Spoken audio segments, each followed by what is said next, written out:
இன்னைக்கு கட்சி அரசியலுக்கு நான் வந்துட்டேங்கிறதுக்கு இன்னொரு ஒரு முக்கியமான காரணம் இருக்கு. எங்க போனாலும் நாம நியாயமான ஒரு கேள்விய தமிழக அரச பார்த்து கேட்டா உடனே திமுக ஈகோ சிஸ்டம்ல என்ன சங்கி, பாஜக, அண்ணாமலை அமிச்சாரா, இப்படி பல கொச்சையான சொற்களை சொல்லி திட்டுறது சங்கிங்கிறது கொச்சையான சொல் கிடையாது. பட் விதவிதமா நம்மள அவங்க ஒரு அரசியல் சாயம் பூசி, தனி மனித அரசியல்வாதி சாயம் பூசி என்ன பேசிக்கிட்டு இருந்தாங்க.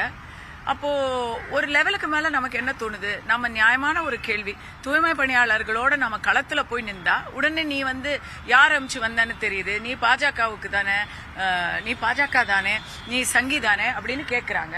அப்ப இன்னைக்கு தமிழ்நாட்டுல நியாயத்தை தட்டி கேட்கறதுக்கு பாஜகவா தான் இருக்கணும் அப்படின்னு எனக்கு டிஎம்கே காரங்க தான் கத்து கொடுத்துருக்காங்க. அவங்க சொல் பேச்சை எவ்வளவு நாள் தாங்க நாங்க மீற முடியும்? அதான் எனக்கு சேர்ந்துட்டேன்.